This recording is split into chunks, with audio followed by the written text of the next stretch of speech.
नमस्कार विद्यार्थियों, स्वागत है मैथ फॉर ऑल में।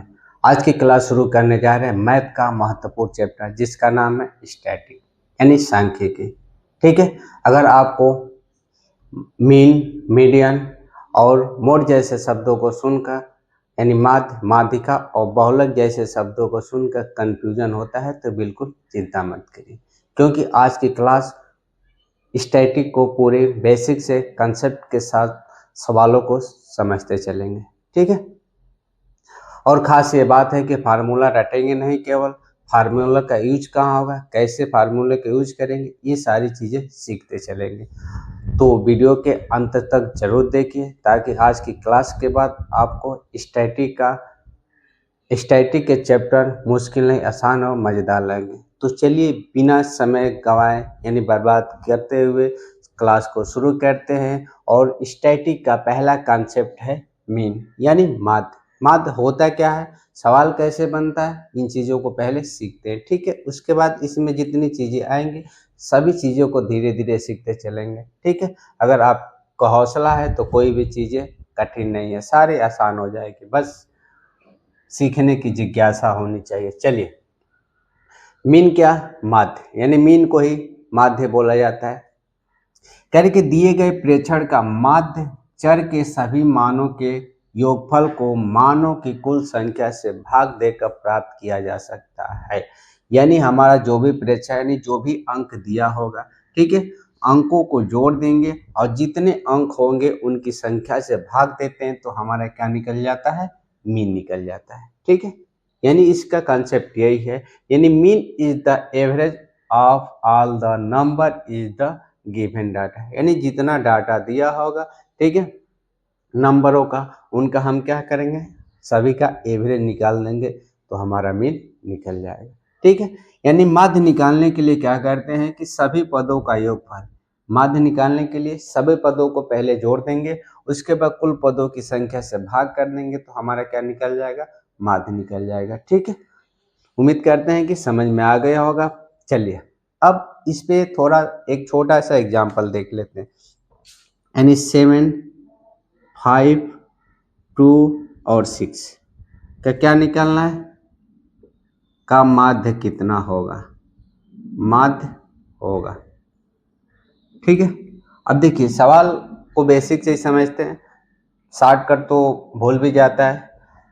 अब जब ऐसे दिया हो तो सबसे पहले हम क्या करें, इसको बढ़ते हुए क्रम में लिख ले। सबसे पहले क्या करें, बढ़ते हुए क्रम में लिख ले।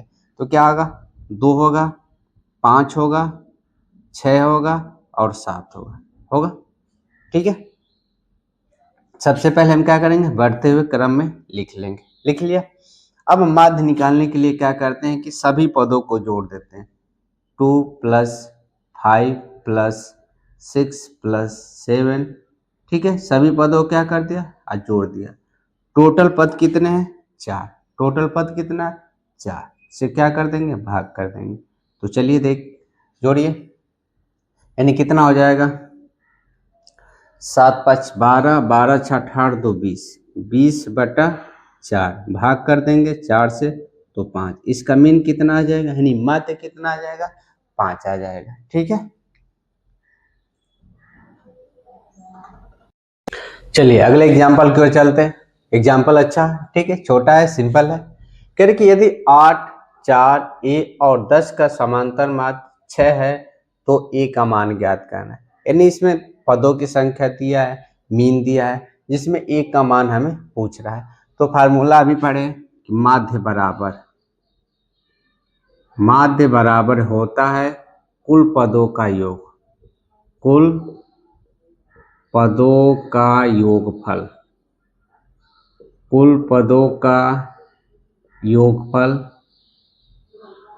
बटे कुल पद की संख्या, कुल पद की संख्या, ये फार्मूला है। ठीक है, यानी सभी पदों को क्या करेंगे, जोड़ देंगे और कुल पद जितनी पद हैं उनकी संख्या से भाग कर देंगे।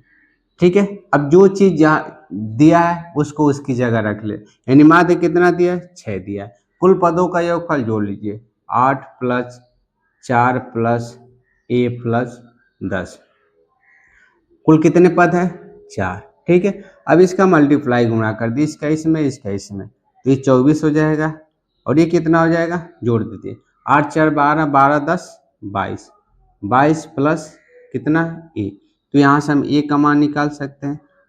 24 में से 22 घटाएंगे तो ए का मान कितना आ जाएगा, 2, यानी ए का मान क्या होगा, 2 होगा। ठीक है, चलते हैं अगले एग्जाम्पल की ओर। ठीक है, ये पेपर में आया हुआ प्रश्न है। ठीक है, यानी जितने टाइप के सवाल बनेंगे सारे टाइप इसमें इंक्लूड है। चलिए, x+1, x+12, 2x+3, 3x+5 का माध्य 21 है, तो x का मान ज्ञात करना है। ठीक है, तो माध्य बराबर है कुल पदों का योग, कुल पदों का योग, ठीक है, बटे योगफल करें चाहे योग करें, यानी कुल पदों की संख्या, कुल पदों की संख्या। केवल हमें यही ध्यान रखना है कि ऊपर क्या होगा, कुल पदों का योग होगा, नीचे क्या होगा, कुल पदों की संख्या होगी। तो कितना दिया, 21। कुल पद क्या है, x+1 plus x+12 plus 2x+3 plus 3x+5।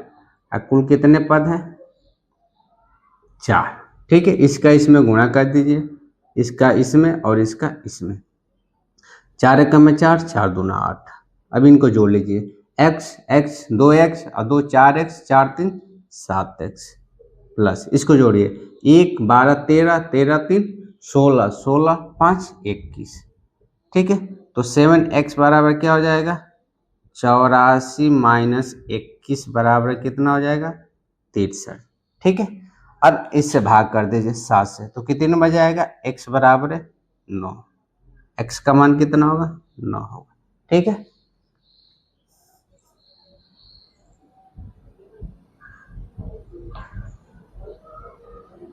चलिए अगले एग्जाम्पल की ओर चलते हैं।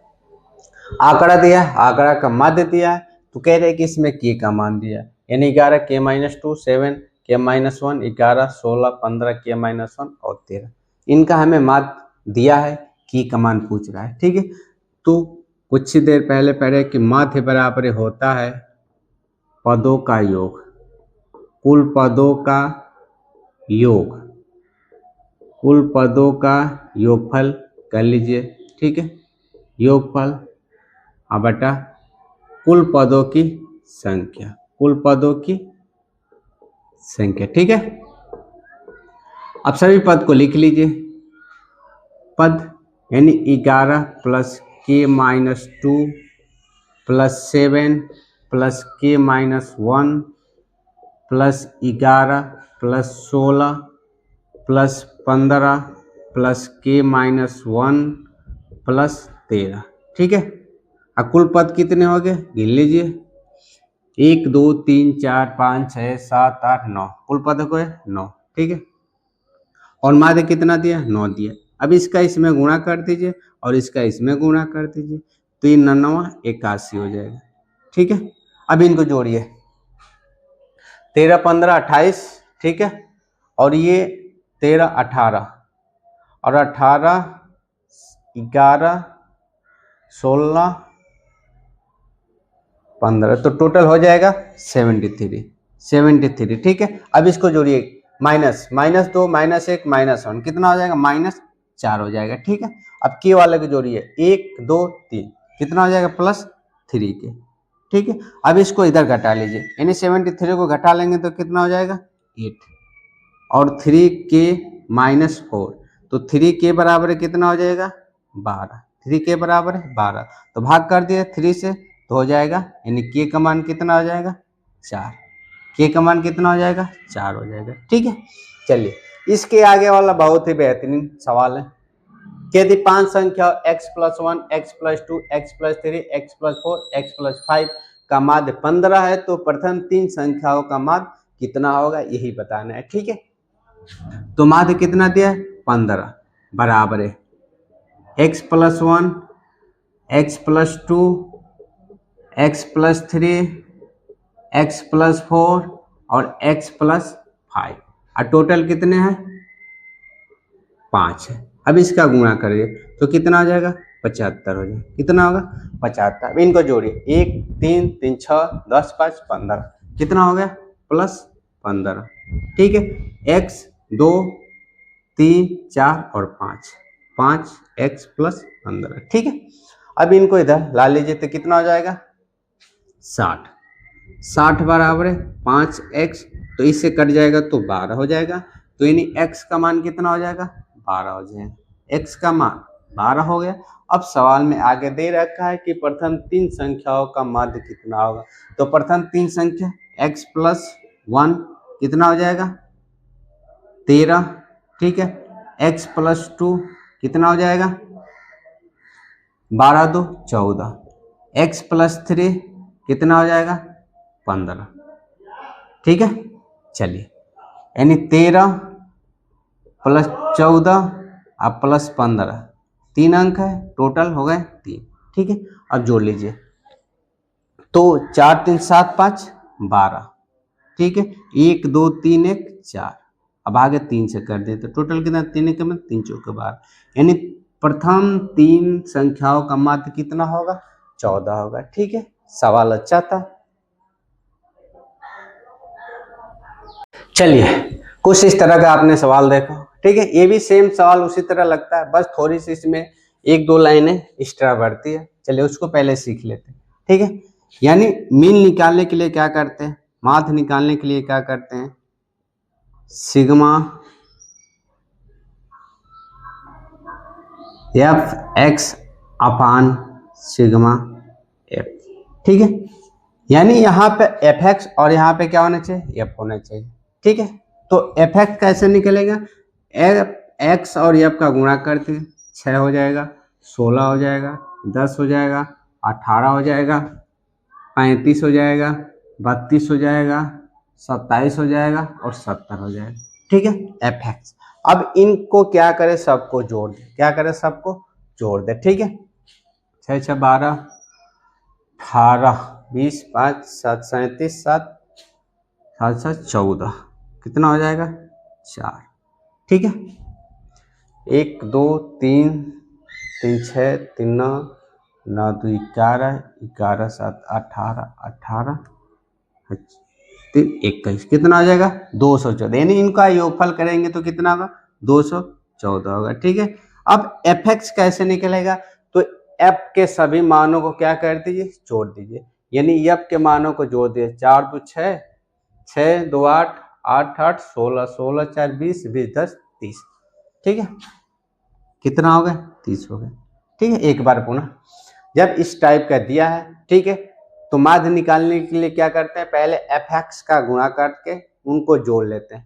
एक्स और एफ का क्या करेंगे, पहले गुणा, यानी बारंबारता दी है, इसको बारंबारता के तौर पे लिखा जाता है। ठीक है, तो इन दोनों का हम क्या करेंगे, पहले मल्टीप्लाई करके जोड़ लेंगे।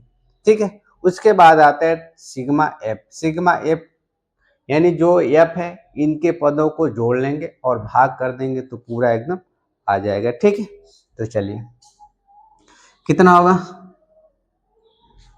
3 7 21, 3 7 21 दशमलव। ठीक है, अब कितना होगा, 1। ठीक है, लगभग में इतना आएगा, 7.1 एक करीब। ठीक है, अब इसी में कुछ सवाल थोड़ा सा और जटिल है, उसको भी देख लेते हैं, 1 2 सवाल। चलिए, सवाल सेम है, वैसे इसका कैलकुलेशन थोड़ा हटके है। ठीक है, घबराना नहीं है। चलिए इसको सीखते हैं। यानी आंकड़ा दिया है, ठीक है, x और f का मान दिया है, तो कह रहे कि निम्नलिखित आंकड़ों का यदि माध्य 13.5 है तो p का मान ज्ञात करना है। यानी बीच वाले का मान दिया है, माध्य दिया है, p का मान है।